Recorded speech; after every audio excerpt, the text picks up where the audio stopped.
రాజా అన్ని పిల్లల తళతళ మెరిసిపోతుంది. ఇదేనా ఎయిర్పోర్ట్? మధు సింగపూర్ నుంచి ఫ్లైట్ వచ్చుంటాడంటావా?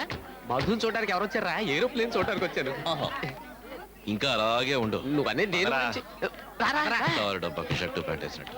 అబ్బా నువ్వు ఉండు బామర్ది. అదిగో టీచర్స్ వస్తున్నారు, వాళ్ళు అడుగు. అయ్యో పరువు తీకట్రా. హాయ్, వాడు ఏరోస్టర్స్. ఎయిర్ హోస్టర్స్ అంటే ఫ్లైట్ లో టిఫిన్ లో భోజనాలు అరేంజ్ చేసే ఆడవాళ్ళు. ఓహో ఆయాలా? రేయ్! మిమ్మల్ని నాతో తీసుకొచ్చేందుకు నా బుద్ధిని. రేయ్, నేను మధు వాళ్ళ నాన్నకి ఫోన్ చేసి వస్తాను. ఎందుకురా వాడు అనవసరంగా టెన్షన్ అవుతున్నాడు?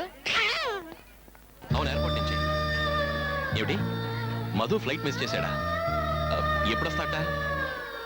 రే దాన్ని చూడరా. ఏంట్రా ఇది? పోలీస్. ఏం కూసారా? పోలీస్? అవును కదా, ఒక అధికారిని పట్టుకుని అంత మాట అంటావా? ఇంకో 2 తగిలించండి. ఇంకోసారి నాకు కనిపించావా షూట్ చేసి పారేస్తా. సరే అంకల్, మేము బయలుదేరి వస్తున్నాం. ఎంతసేపు మాట్లాడతాడ్రా వీడు?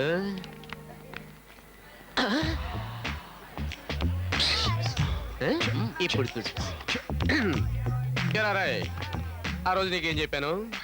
మనం లండన్ లోనే ఉందాం, ఇండియాకి రావద్దని చెప్తే విన్నావా? ఇప్పుడు హైదరాబాద్ లో 110 డిగ్రీలట. ఫ్లైట్ దగ్గర నిలబడ్డాను చూసా. నేను మాత్రం ఏమన్నాను? స్విట్జర్లాండ్ నుంచి అలాగే అమెరికా వెళ్ళి ఓ 10 రోజులు రెస్ట్ తీసుకుందాం, హాయిగా ఉంటుంది అన్నాను. నువ్వు వింటే కదా. సరే, ఇప్పుడే మించిపోయింది. ఎవరమ్మా మేనేజరు? కుమార్. వాడితో చెప్పి సింగపూర్ 2 టికెట్లు బుక్ చేయమను. వాడు యంత్ర మంత్రగాడు, ఇప్పుడెక్కడ దొరుకుతాడు? ఇదిగో ఈ టికెట్ అడుగు. Hello, how are you? ఒకవేళ ఆడ పోలీసా? ఏంట్రా ఆ అమ్మాయి నా వైపు అదోలా చూస్తుంది? డబ్బు చూపించి అడిగి చూడు. నేను కాదు. ఎక్స్క్యూజ్ మీ, మీరు రాజా కదూ? అవును. ఇతను డబ్బా, అతను వేలు. మీరంతా మధు ఫ్రెండ్సేగా? అవునండి. మీరెవరు? నేను సీక్రెట్ గా మాట్లాడుకుందావా? నాతోనా? పర్వాలేదు, ఇక్కడే చెప్పండి. నా పేరు ప్రియా, సింగపూర్ లో వర్క్ చేస్తున్నాను. మధు నేను ప్రేమించుకుంటున్నాం. లవ్వే? అవును, మీ గురించి కూడా చెప్పాడు. మేము లవ్ చేసుకుంటున్న విషయం ఇక్కడున్న మా నాన్నగారికి తెలిసిపోయింది. వెంటనే బయలుదేరి రమ్మన్నారు. మధు కూడా నాతో వచ్చి నాన్నతో మాట్లాడతానన్నాడు, కానీ రాలేదు. బామర్ది, ఈ పిల్ల నైస్ గా కట్ చేసి వాడు అక్కడే ఉండిపోయి చూసావా? దీన్ని వదలకూడదు. ఏంటి బామర్ది చీపుగా? ఈ పిల్ల మధులు ఎవరు నన్ను ఓపెన్ గా చెప్తుంటే వదలకూడదంటావేంటి? దునపత మధుని వదలకూడదన్నా. అయితే ఓకే. ఇప్పుడు నేను మా ఇంటికి వెళ్తే మా నాన్న నన్ను వేరే వాడికి ఇచ్చి పెళ్లి చేస్తారు.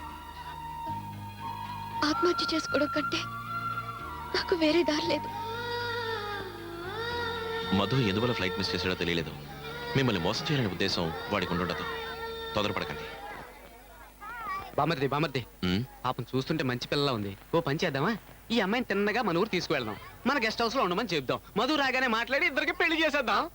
ఎందుకు అనవసరమైన ప్రాబ్లమ్స్? ఏ ప్రాబ్లమ్స్ ఉండవు. ఏమొచ్చినా మేము ఎదురు చూస్తాం. పదండి. ఏదో ఒకటి చేయండి. అమ్మయ్యా, రండి.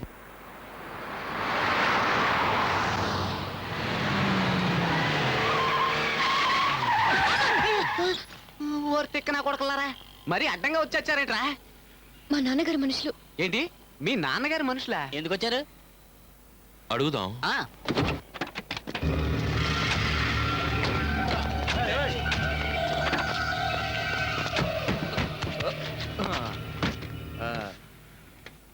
నేనెవరో నీకు తెలుసుగా? తెలియదట్రా. సర్లే గాని ఆ అమ్మాయిని ఏదో పంపించు. నన్ను నమ్మి వచ్చిన వాళ్ళని వదిలిపెట్టడం నా హిస్టరీలోనే లేదు. వారని నీ ముందు ఎంతమంది ఉన్నావు, నీకు భయం లేదా? నా ఎదురుగా ఉన్న వాళ్ళు ఎంత గొప్ప వాళ్ళైనా నేను పట్టించుకోను. పని కల్పించేలా ఉన్నాడే. తమ్ముడు, రక్తాన్ని చూసావా? అవసరమైన వాళ్ళకి రక్తం ఇచ్చాను.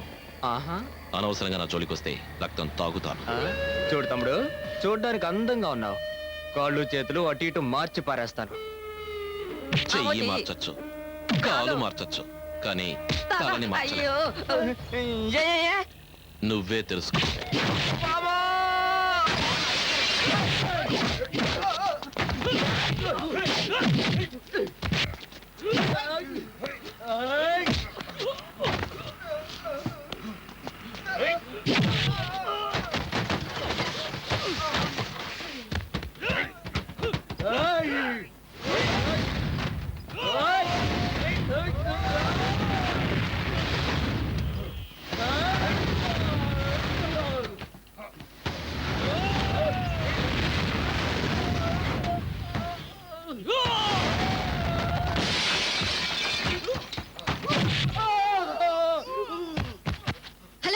మీరు వెళ్ళి ఆయనకి హెల్ప్ చేయొచ్చుగా.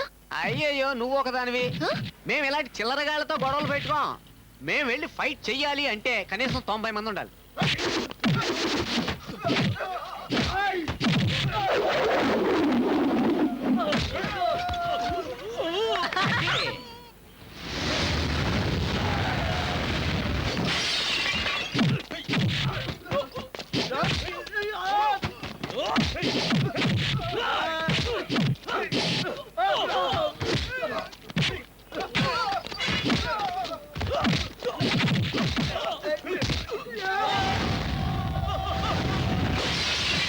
తిరగది.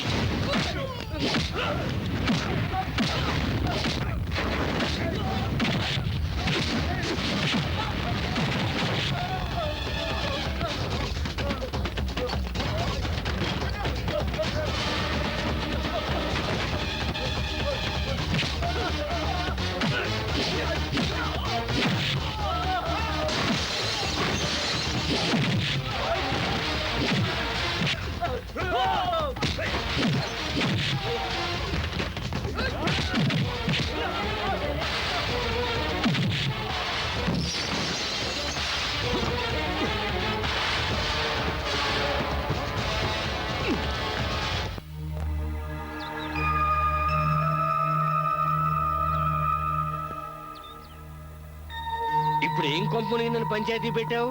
ఏమీ తెలియనట్టు మాట్లాడతారంటే సుమతి నా మరదలు, దాన్ని నా మధుగడి తెచ్చి పెళ్లి చేస్తానంటాం ఏ విధంగా న్యాయం? ఇది అడగడానికి నీకు సిగ్గుగా లేదు? ఏదో మేమందరం కూడబలుకుని ఈ పిల్లని మధుకిచ్చి పెళ్లి చేస్తున్నట్టుగా మాట్లాడుతున్నావు. ఆ? మధు వాళ్ళ అమ్మా నాన్న పిల్లని చూసి ఒప్పుకున్నాకే ఈ పెళ్లి నిశ్చయమైంది. తను నీకు వరసే కావచ్చు, కానీ తన మనసులో నువ్వు లేవే. ఆ అమ్మాయికి ఇష్టం లేనప్పుడు నువ్వు పంచాయతీ పెట్టినా పెళ్లి చేయడం ఎవరి వల్ల కాదు. పోపో, వెళ్ళి పని చూసుకోపో.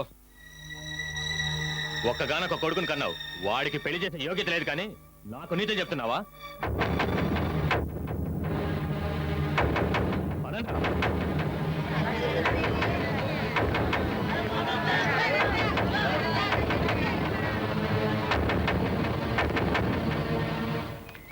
ఉమ్, వీడెందుకు వచ్చాడు? ఉమ్. ఏరా ఆగు. ఇంతవరకు మీరు ఏ పనైనా సక్రమంగా చేశారా? బస్సు దగ్గర నుంచి పంచాయతీ దాకా చెప్పు దెబ్బలు తిన్నారే, ఇంకా ఎందుకురా పోటుగాళ్ళ తిరుగుతారు? నా ఫ్రెండ్ను అవమానిస్తే నన్ను అవమానించినట్లే. నాకు అవమానం జరిగితే నేను ఊరికే వదలను. ఏం పీకుతావు?